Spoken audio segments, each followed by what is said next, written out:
حضرت مالک بن دینار۔ حضرت مالک بن دینار مشہور بزرگوں میں ہیں۔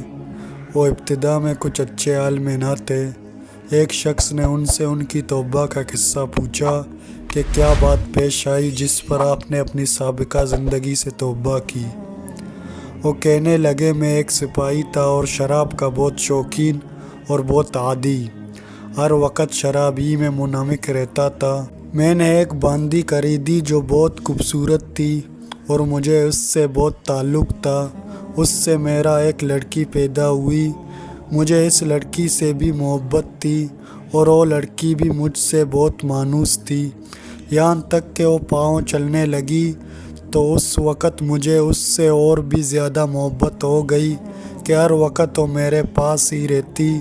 لیکن اس کی عادت یہ تھی کہ جب میں شراب کا گلاس پینے کے لیے لیتا، وہ میرے ہاتھ میں سے چھین کر میرے کپڑوں پر پھینک دیتی۔ محبت کی زیادتی کی وجہ سے اس کو ڈانٹنے کو دل نہ مانتا۔ جب وہ 2 برس کی ہو گئی تو اس کا انتقال ہو گیا۔ اس صدمے نے میرے دل میں زخم کر دیا۔ ایک دن 15 شعبان کی رات تھی۔ میں شراب میں مست تھا۔ عشاء کی نماز بھی نہ پڑھی، اسی حال میں سو گیا۔ میں نے خواب میں دیکھا کہ حشر قائم ہو گیا، لوگ قبروں سے نکل رہے ہیں، میں بھی ان لوگوں میں ہوں جو میدان حشر کی طرف جا رہے ہیں۔ میں نے اپنے پیچھے کچھ آہٹ سی سنی۔ میں نے جو مڑ کے دیکھا تو ایک بہت بڑا کالا اژدہا میرے پیچھے دوڑا ہوا آ رہا ہے۔ اس کی کیڑی آنکھیں ہیں، منہ کھلا ہوا ہے اور بے تحاشا میری طرف کو دوڑا ہوا آ رہا ہے۔ میں اس کے ڈر سے گھبرا کر خوف زدہ زور سے بھاگ رہا ہوں اور وہ میرے پیچھے بھاگا چلا آ رہا ہے۔ سامنے مجھے ایک بوڑھے میاں نہایت نفیس لباس، نہایت مہکتی ہوئی خوشبو ان میں سے آ رہی ہے ملے۔ میں نے ان کو سلام کیا، انہوں نے جواب دیا۔ میں نے ان سے کہا، خدا کے واسطے میری مدد کیجیے۔ وہ کہنے لگے، میں ضعیف آدمی ہوں، یہ بہت قوی ہے، یہ میرے قابو کا نہیں، لیکن تو بھاگا چلا جا، شاید آگے کوئی چیز ایسی مل جائے جو اس سے نجات کا سبب بن جائے۔ میں بے تحاشا بھاگا جا رہا تھا، مجھے ایک ٹیلہ نظر پڑا، میں اس پر چڑھ گیا، مگر وہاں سے چڑھتے ہی مجھے جہنم کی دیکھتی ہوئی آگ اس ٹیلے کے پرے نظر پڑی۔ اس کی دہشتناک صورت اور اس کے منظر نظر آ۔ ان سب حالات کے دیکھنے کے باوجود اس سانپ کی اتنی دہشت مجھ پر سوار تھی اور اسی طرح میں بھاگا جا رہا تھا کہ میں قریب ہی تھا کہ جہنم کے گڑھے میں جا پڑوں۔ اتنے میں مجھے ایک زور کی آواز سنائی دی، کوئی کہہ رہا ہے، پیچھے ہٹ، تو ان جہنمی لوگوں میں سے نہیں ہے۔ میں وہاں سے پھر پیچھے کو دوڑا، وہ سانپ بھی میرے پیچھے کو لوٹ آیا۔ مجھے پھر وہ بوڑھے میاں سفید لباس نظر پڑے۔ میں نے ان سے پھر کہا کہ میں نے پہلے بھی درخواست کی تھی کہ اس اژدہا سے کسی طرح بچائیں، آپ نے قبول نہ کیا۔ وہ بڑے میاں رونے لگے اور کہنے لگے، میں بہت ضعیف ہوں، یہ بہت قوی ہے، میں اس کا مقابلہ نہیں کر سکتا۔ البتہ سامنے یہ ایک دوسری پہاڑ ہے، اس پر چڑھ جا، اس میں مسلمانوں کی کچھ امانتیں رکھی ہیں، ممکن ہے تیری بھی کوئی ایسی چیز امانت رکھی ہو جس کی مدد سے اس اژدہے سے بچ سکے۔ میں بھاگا ہوا اس پر گیا اور وہ اژدہا بھی میرے پیچھے پیچھے چلا آ رہا ہے۔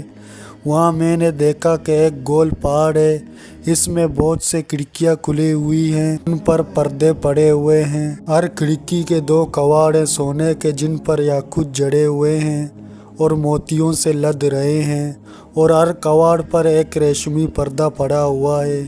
میں جب اس پر چڑھنے لگا تو فرشتوں نے آواز دی کہ کواڑ کھول دو اور پردے اٹھا دو اور باہر نکل آؤ، شاید اس پریشان حال کی کوئی امانت تم میں ایسی ہو جو اس وقت اس کو اس مصیبت سے نجات دے۔ اس آواز کے ساتھ ہی ایک دم کواڑ کھل گئے اور پردے اٹھ گئے اور اس میں سے چاند جیسی صورت کے بہت سے بچے نکلے، مگر میں انتہائی پریشان تھا کہ وہ سانپ میرے بالکل ہی پاس آ گیا تھا۔ اتنے میں وہ بچے چلانے لگے، ارے تم جلدی سے نکل آؤ، وہ سانپ تو اس کے پاس ہی آ گیا۔ اس پر فوجیں کی فوجیں بچوں کی نکل آئیں۔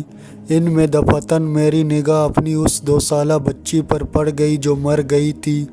وہ مجھے دیکھتے ہی رونے لگی اور کہنے لگی، خدا کی قسم یہ تو میرا ابا ہے۔ اور یہ کہتے ہی تیر کی طرح کود کر ایک نور کے پٹلے پر چڑھ گئی اور اپنے بائیں ہاتھ کو میرے دائیں ہاتھ کی طرف بڑھایا۔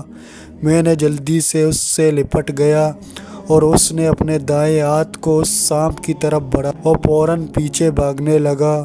پھر اس نے مجھے بٹھایا اور خود میری گود میں بیٹھ گئی اور اپنے دائیں ہاتھ کو میری داڑھی میں پھیرنے لگی اور کہنے لگی، میرے ابا جان، الم یعن الذین آمنوا، کیا ایمان والوں میں سے جو لوگ گناہوں میں مبتلا رہتے ہیں، ان کے لیے اس بات کا وقت ابھی تک نہیں آیا کہ ان کے دل اللہ کے ذکر کے واسطے اور اس حق بات کے واسطے جو ان پر نازل ہوئی ہے جھک جائیں۔ اس کی یہ بات سن کر میں رونے لگا اور میں نے پوچھا، کیا بیٹی تم سب قرآن شریف کو جانتی ہو؟ وہ کہنے لگی کہ ہم سب قرآن شریف کو تم سے زیادہ جانتے ہیں۔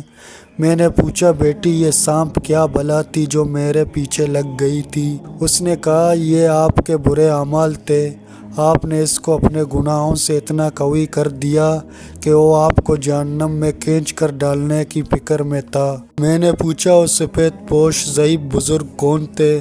کہنے لگی، وہ آپ کے نیک اعمال تھے جن کو آپ نے اتنا ضعیف کر دیا کہ وہ اس سانپ کو آپ سے دفع نہ کر سکے، البتہ اتنی مدد بھی کر دی کہ بچنے کا راستہ بتا دیا۔ میں نے پوچھا کہ بیٹی تم اس پہاڑ میں کیا کرتی ہو؟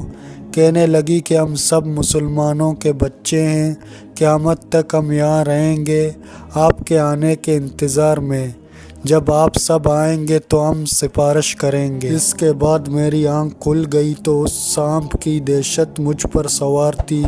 میں نے اٹھتے ہی اللہ جل شانہ کے سامنے توبہ کی اور اپنے برے اعمال کو چھوڑ دیا۔